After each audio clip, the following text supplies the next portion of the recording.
না? এই বলে আমি আমার আজকের সংক্ষিপ্ত বক্তব্য শেষ করছি।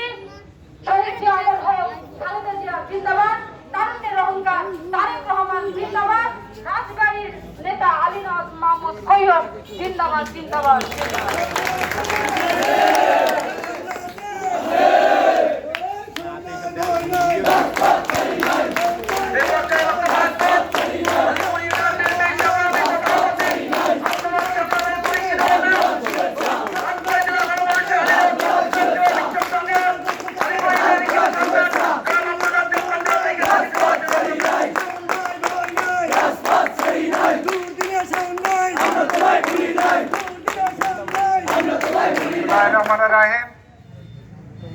সংগ্রামী সাথী বন্ধুগণ, আজ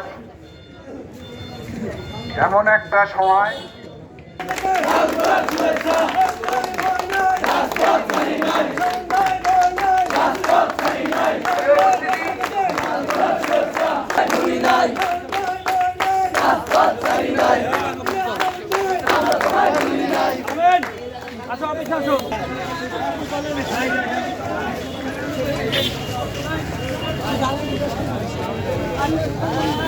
যাইতেছি